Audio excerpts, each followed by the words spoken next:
Ja mitä terässä vedettävä malli? Tervetuloa testiin. Oletko aikaisemmin ollut testissä? Selvä. Sä saat opettaa jännittämistä tähän paikkaan ja koira saa olla ihan oma itsensä. Sille ei tarvitse käskyttää sitä missään tilanteessa. Se saa tosiaan touhuta ja puhastella ihan sellaistakin, mikä ehkä normaalielämässä on kiellettyä, niin anna sitten touhuta ilman mitään rajoitteita. Minkä ikäinen kaveri on? Okei, eli pikkuhiljaa alkaa aikuistua. Onko muita kaveria? Suomella tehdään 12-vuotias. Kumpas näistä on päällikkö? No, sanoit narkku, mutta aika tasaväärisiä on kyllä. No, näillä usein se, ettei ne hirveän pahasti toisiaan kuhtelee, että osavat olla sellailla sopuisasti laumassa. Mistä kanssa on harrastaa? Samaan aikaan mennyt sitten enemmän koiratanssia. Okei, ja te olette ihan kisanneetkin. No yksi kisa on pakossa, mutta huomenna ensimmäinen. No niin, hyvä. Kun sitä ajattelee, että onko koirat oppinut siihen, että sä ehkä jännitäisi, että ei sitten ole eka kertaa, että joutuu siihen tilanteeseen, että mamma ehkä jännittää uutta tilannetta. Asutko samalla vai kaupungissa? Kerrostalossa, rivitalossa sitä välistä vietiin ja teillä on oma pieni piha, eikö niin? Vahtiiko nää sitä? Kyllä, vahtii. Joo, että hoitaa koiran virran. Ihan hyvä. No kuinka sitten, onko se paljon laukauksia? Ei oo aika. No kuinka sitten uudet vuodet? No ei kyllä mikään näitä käyttöjä, että on Okei, hyvä, ettei ole mitään sellaisia voimakkaita peliä. Mikä se kaverin nimi? Neppu. Ai siis Koiran nimi? Simo. Okei. Okei. Ja sitten niin onko ihmisistä ollut mitään ikäviä kokemuksia sillä, että sä huomannut, että se on jotain ihmistä pelästynyt tai ihmisen tekemää? Selvä. No niin, sit meidän pitää seuraavaksi. Morjes, Simo. Terve. Mitäs jätkä? Sä oot lähtenyt testiin. No joo. Voi hurja. Sähän oot vallan veikeä kaveri. Iloluontojen miakkonen. Kyllä. Onko Simo kova poika leikkimään vetoleikkejä? Kyllä. Joo, no me kokeillaan. Otetaan tuolta joku kalikka, niin me vähän Voi vitsi. Sä nyt kyllä ihan otat ilon irti pirtsanasta syysää. Sä saat seistä ihan siinä, niin otetaan täältä vähän. Semmosta mukavaa. Kiitos, koska se sinun kiva. Mitäs te Simo sanoista? Hurja, se voi keksiläinen. Ai tämä pikkumies. Ai että. Ota vaan joo, sä vaan mieluummin seurustelisit. Niin. Seurustelisit sä. Hyvä. Noi, mitä sitten häviäks sä näytit? No niin, Venkullekin näytetään. Mitä siellä on? Onko siellä kiva keppi? Oli kiva keppi. Leikkitäs ne vielä vähän. Sä oot kyllä jo lihaksia aika hyvin lämmitellyt. Sen takia ei näe tässä kauheasti meidän peuhtaa niin vähän. Niin. Joo, hyvä. Hieno jätkä. Hyvä. Kunnolla kiinni siihen. Kunnolla. Hyvä. Oi. Simo. Terve. Niin. Okei, kokeilla. Simo, saat vielä voittaa tän kepin. Sen verran voittaa vielä. No ei sen. Nyt loppu kuule pienellä lelulla leikki.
Käänny itse sillä lailla, että sulla on varpaat siinä kelkassa kiinni.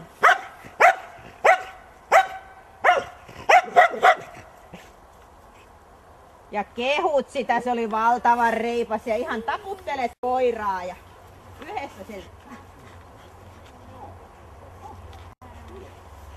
Valtavan taitava poika. Nyt kunnolla selvittelette sen, että se oli ihan yhtä suurta huijausta. Ja sitten kun on homma selvitelty, niin menette katsoo, onko niillä pesätuolla. Ja kävelette sitten tästä kelkan ohitte löysällä taluttimella, että jos se haluaa olla. Kävelette ihan vaan tästä ohi. Noin. Selvä homma. Nyt sitten tuli.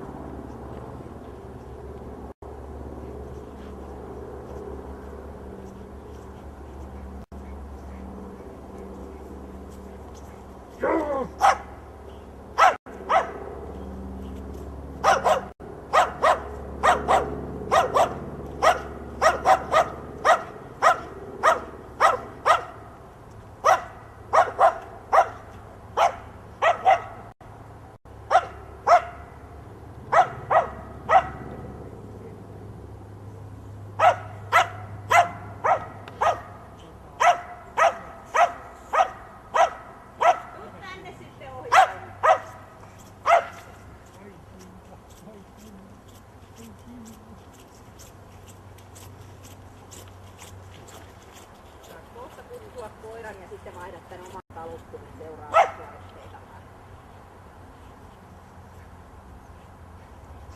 Simo, tänne. Noin, ja kunnon kehut on ansaittu.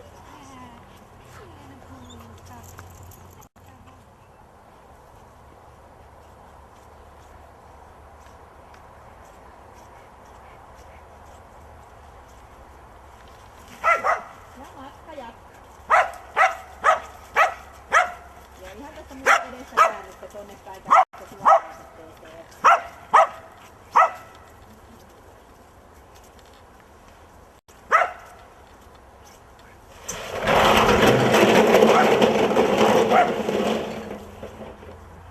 Ja nyt kunnia kierrokselle.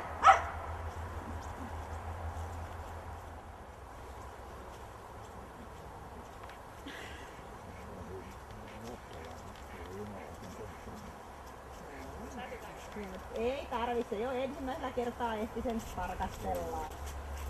Ja nyt meitä on tynnyri ohi kunniakierroksen teet. Sitten me jatketaan siitä samaa väylää eteenpäin. Eikö ei jatketakaan, tuukin sieltä sitten takas. Kierrä se tynnyri ja tuu takas.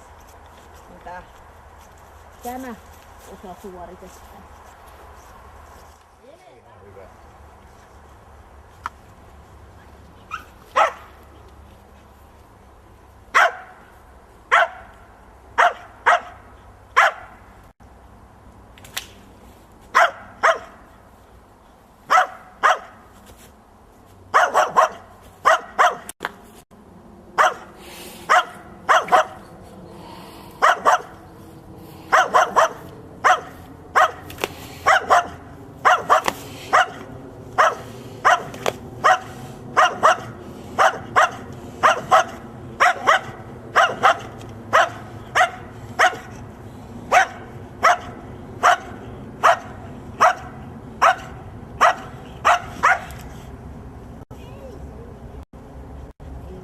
Tosissaan sentään pienten koirien kanssa. Niin. Oikein. Hieno. Vaanella taitava. Hieno. Ole hiljalleen sieltä vaan. Hieno. Mahtavaa. No. Hieno. Sitten voit ottaa.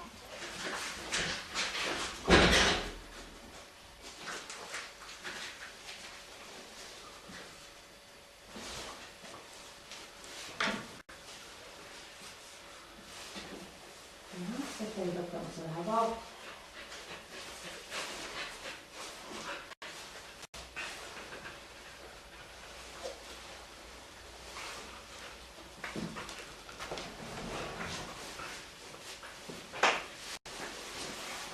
Kuka siinä mun jaloilla on? Kyllä se nenä toimii. Suomen kauttakin voi mennä mammaa.